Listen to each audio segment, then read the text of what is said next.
state has joined Ohio in banning same-sex marriage. Preliminary results indicate voters in North Carolina have approved a constitutional amendment defining marriage solely as being between a man and a woman.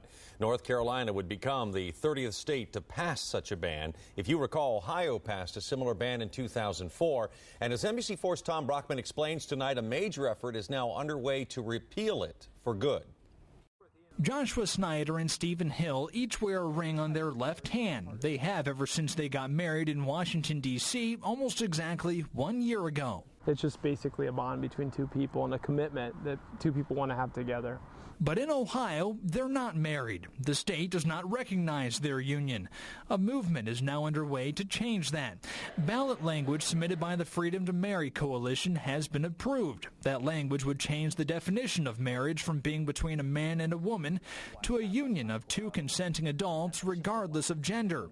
Ian James with Freedom Ohio says they are now in the process of collecting more than 385,000 signatures by July of 2013. If that happens, the amendment will make it to the November ballot that year. The tide has turned. We're continuing to see people evolve, move forward, and really embrace marriage equality. It'd be a huge step forward.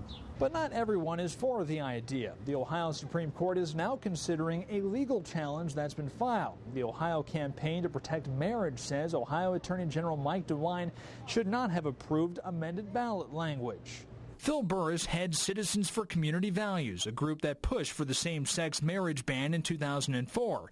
While unavailable for comment this evening, last month he told NBC4 in 2004 Ohio voted by a 64% majority. That attitude has not changed. This is not about same-sex marriage. It's about getting votes for Obama. And it's about getting to the children and teaching them that homosexuality is normal, which it is not. But James says the attitude surrounding same-sex marriage has changed. They're desperately trying to knock us off the ballot, trying to keep us from collecting signatures.